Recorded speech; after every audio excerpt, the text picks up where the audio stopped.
De volta, pessoal, vamos dar uma passadinha rápida lá na Câmara de Vereadores. Logo mais, 7 da noite, 19 horas, a sessão está começando aí. A professora Amanda, aliás, a professora Amanda vem amanhã aqui no programa. Ela vai estar amanhã aqui, professora Amanda já me confirmou e ela está falando agora. Vamos ouvir um pouquinho da Amanda. Mais mão de obra. E a gente precisa trazer os profissionais da educação para dentro das escolas. A gente ainda hoje está sobre a base de processo seletivo simplificado, trazendo para nossas escolas pessoas contratadas, e a gente precisa fortalecer o serviço público. A gente tem uma previdência social que está com as pernas ruins. A gente precisa fortalecer isso. Os aposentados precisam ter a segurança que terão suas aposentadorias em dia, e a gente precisa fortalecer com essa criação de concurso público, não só para a área da educação, mas para todas as Logo mais, 19 horas, na íntegra, a sessão que está acontecendo agora na Câmara de Vereadores, aqui na TV Diário.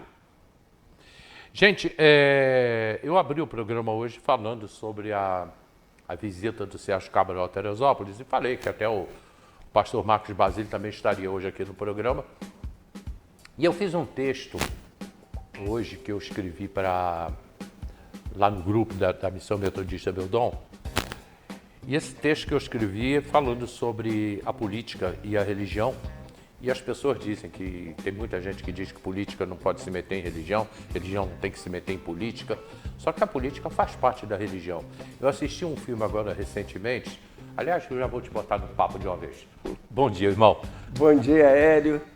Uma alegria estar com você aqui mais uma vez, né, com nossos telespectadores, debatendo aí, sempre falando de temas relevantes da nossa cidade. E eu te chamei para vir hoje aqui por um socorro, um pedido da de nossa socorro. vida, né, pessoal, sempre buscando, né, interagir com a nossa comunidade teresopolitana.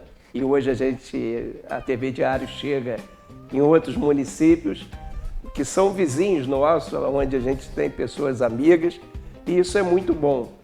E contribuir de alguma forma para que as pessoas possam pensar. O ser humano, uma das características que ele deve desenvolver é pensar, refletir as coisas, né? Ouvir, né? A gente tem 2 ouvidos, é bom a gente prestar atenção em tudo, mas a gente pensar, refletir e avaliar tudo que se ouve para você chegar a uma conclusão, né? Ter uma firmeza na sua conclusão. Se você vê hoje, eu consigo ver dentro da Bíblia vários momentos políticos. Tá? Inteiramente, porque o contexto histórico e a Bíblia, você vai pegar, né, o Antigo Testamento, toda uma história que envolveu várias civilizações. Você pega o Novo Testamento, que você pegou o auge do berço da cultura grega e do domínio romano. Então eram impérios, eram, né, formas de governar, e a população é submetida a isso. Então, dentro de cada forma de governo, você tem uma maneira que você pode agir. Você vai para um regime fechado, vamos dizer, a Coreia do Norte, lá é um regime fechado. Algumas coisas você é tolhido de falar, então você não pode tocar naquilo, porque é o regime dali. Agora, nós estamos num país democrático, onde você pode falar, você pode se expressar, ter o seu direito, né, de interagir. E para isso você precisa de estar envolvido, você precisa conhecer, você precisa estar por dentro. Eu vejo muita gente falar de política, mas não conhece os bastidores da política. Isso. E esse é o grande problema da população brasileira. Ela discute a política dos telejornais, daquilo que ela ouve lá no dia a dia, que ali há um interesse. Mas sem conhecer, não se aprofunda, não sabe o que é um partido político, o que norteia aquele partido político, qual é a ideologia dele, o que está estabelecido nas normas que aquele partido foi fundado, qual é a dinâmica dele, o que pensa, né, de forma de governo, de forma de política. E isso tudo acaba, no nosso Brasil, desconstruindo o cidadão quanto a uma posição política sadia, conhecedor e equilibrado Porque na hora que você vai lá exercitar o seu voto, e no Brasil é obrigatório, não adianta você dizer que eu não estou interessado por política, eu não quero saber de política.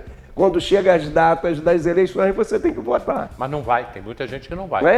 Infelizmente, uma vez que é obrigatório, a penalidade é muito irrisória. Você paga uma multa de R$3, dependendo do lugar que você more, fica mais barato você pagar a multa para não votar do que pagar uma passagem ou um deslocamento para votar. Eu tive há 2 semanas... Só que aí depois você paga os 4 anos Sim. De uma administração porque você deixou de exercer... Um voto faz a diferença. Exatamente, você deixou de exercer o seu papel como cidadão. Eu tive lá naquele Zero Filas da Saúde, há 2 semanas atrás, com o Leonardo.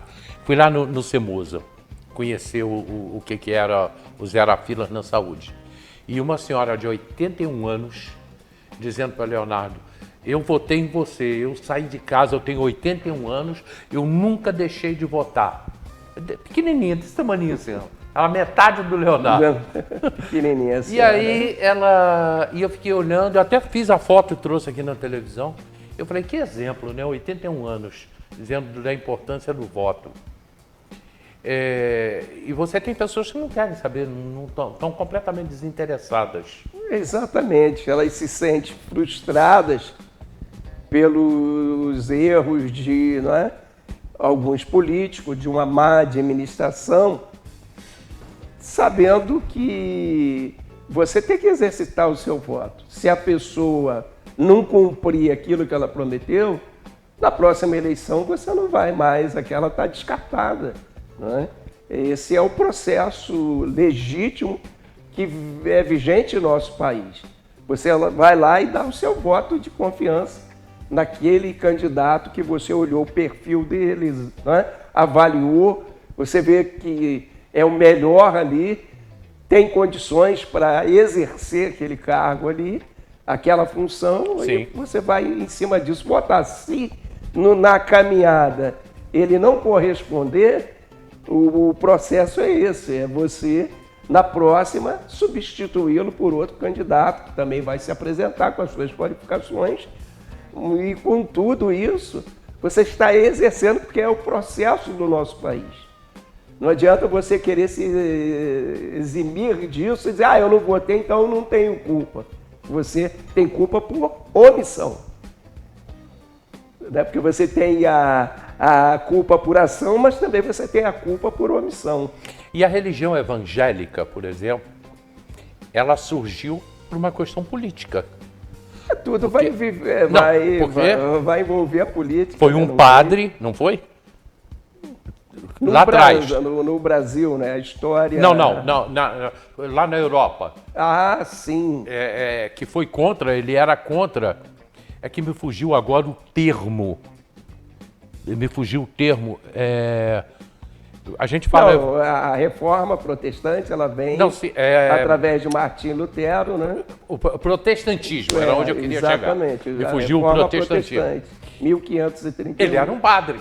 Ele era um monge, né?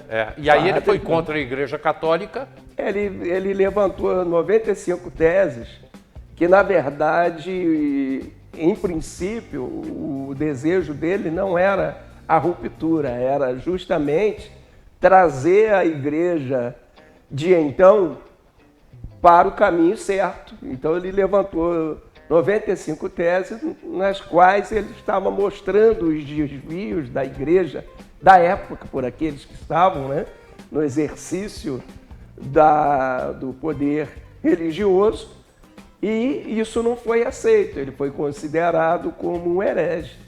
E houve, então, uma ruptura ali. Exatamente. Onde surgiu o protestantismo, que era a defesa da igreja voltar aos primeiros princípios que ela defendia. E dali originou o evangélico de hoje. É o protestantismo, Protestantismo. Os reformados que, claro, isso alavancou e abençoou o surgimento das várias denominações a partir daí. No mundo inteiro, né? Houve essa liberdade, que até então você tinha um domínio predominante Do do catolicismo, que mandava em todas as áreas do pensamento do ser humano, né? Filosófico, né? Científico, tudo passava pelo crivo. Sim. E havia através... O mundo tinha que ser como eles queriam. Como eles queriam, você não podia pensar diferente. E a partir disso surgiu então o processo, vem o Renascimento, né? Que é uma bandeira para poder impulsionar, e culminou com o Iluminismo, que trouxe a Revolução, né, Francesa, a queda da Bastilha. Exatamente. E aí o homem é conhecido como a liberdade do homem de pensar, né? E ali morreu muita gente, né? Muita gente. Católicos e protestantes. E protestantes. Toda a ação, né, que gera conflito, vidas vão se perder, não tem jeito. Engraçado, sempre teve isso, né? A briga religiosa. Depois, agora mais recentemente, mas há muito tempo, na Irlanda também, católicos e protestantes. Por muito tempo houve ainda tem esse ódio lá na Irlanda. Ainda tem esse ranço, né? Diminuiu bem, mas ainda fica, né? Tanto que tem a Irlanda do Norte. Irlanda do Norte, né? Essa ruptura por uma briga religiosa, né? Continua aí. Ainda tem até hoje, só que agora não tem mais a morte, mas ainda tem a raiva um dos outros. Basílio, eu vi um filme recentemente, vou esperar mais uns meses, vou ver esse filme outra vez. Eu aconselho a todo mundo que gosta de política, que gosta de religião, independente de religião, não estou falando aqui da religião, assistir esse filme, Conclave. Ele concorreu agora ao Oscar. O Oscar, né? O filme é excelente, excelente, muito bom. É um dos melhores filmes que eu já vi. Embora eu não tenha gostado do final do filme. Eu não gostei. Tem gente que já gostou, mas eu não gostei do final do filme. Eu esperava uma coisa e deu outra. O Papa morre e aí vem o conclave para eleger um novo Papa. Aí a partir daí vai ver o filme. Você vai gostar desse filme. Spoiler, não vou. Mas você vai gostar desse filme. Você vai gostar muito. É o que acontece dentro do conclave. E a gente sabe que isso é verdade. O que acontece ali? Os grupos se dividem. É uma política. É isso onde eu queria chegar. É política pura. Mas o que a igreja acontece... é a mesma coisa. A sua denominação, seja ela batista, assembleiana, presbiteriana, tem uma política. Porque você tem ali, né, o grupo que, uma diretoria, você tem, né, um concílio, alguém que governa ali. E se há um governo é política, né? Então você não consegue se desvencilhar. Claro que é diferente da política partidária, sim, né, idealista, mas a política faz parte da vida do ser humano. Você administrar a sua casa é uma política, você tem que estabelecer uma política, né, ali de ter ordem, ter princípios, né, deveres de cada um, e alguém que gerencia aquele modelo ali. No casamento, dentro do nosso país, né, o marido e a mulher, conjuntamente, eles administram esse dia a dia da família, né, filhos, né, o desenvolver, criar, ensinar, dar educação. Então a política ela está permeada em nossa vida. Você pega as páginas da Bíblia, no decorrer da história, você vai ver os momentos políticos em todo o desenrolar, né? A forma de governo que está naquele período, os acontecimentos de desdobramento, né? Então aquele que procura se eximir desse conhecimento, ele acaba contribuindo, às vezes, para a permanência de algo que não é bom, de uma política que não está sendo saudável pela omissão, porque na hora que ele vai votar, eu tenho que votar, vou votar em qualquer um, ou anulo meu voto, voto em branco, e aí isso ajuda a permanecer, né? Eu vejo a política muito clara na Bíblia, na história dos reis, por exemplo. Era uma política. Antes eram os juízes, aí veio o primeiro rei. E aí todos os outros que se seguiram. O primeiro momento de Israel, ele é teocrático, né? Era Deus no comando. Né? Vamos a partir de Moisés, né? Libertou o povo do Egito e Deus veio caminhando. Quando eles chegam para conquistar a terra prometida, a partir dali, com a morte de Moisés, depois Josué, é quem vai introduzir Sim. o povo e as conquistas. Quando Josué morre, aí surge o período dos juízes, porque as tribos já estão divididas na terra, então cada um está cuidando do seu pedaço, mas quando o inimigo se levantava, aí surgia um juiz para ser o coordenador para enfrentar aquela situação. É por isso que nós vamos ter um segmento aí de juízes durante esse período da história de Israel. Até surgir o primeiro rei. o primeiro rei, né? O primeiro rei foi Saul, um pedido do povo, porque o povo via as outras nações que tinham o seu rei, eles também queriam. Samuel vai ficar muito triste quando o povo pede o juiz e Deus diz para Samuel, não se entristeça. Não é contra você que eles estão, né, se levantando, é contra mim. Porque eles me têm como, né, o governante e eles agora querem um rei como as outras nações. E Deus obedeceu, Deus Saul, por sua vez, permitiu, né, vamos dizer e Saul, assim. por sua vez, também depois fez tudo errado, errou Fez tudo, tudo né? errado. Não? Eu tenho uma pergunta, mas você não vai responder agora, não. Jesus Cristo, aí já vindo, já começando a falar do Cristo, ele nos ensinou a oração. Tá? E tem o Pai Nosso, né? Exato. Que é a oração que todos oram, né? Que todos usam. Ele nos ensinou o poder da oração. E eu queria conversar com você sobre o poder da oração, a política e o nosso Brasil. Um artigo que eu escrevi hoje para a Missão Metodista Meu Dom, eu falei sobre isso. Vamos orar pelo nosso Brasil. A gente vai para o comercial e voltamos já já conversando com o pastor Marcos Basílio.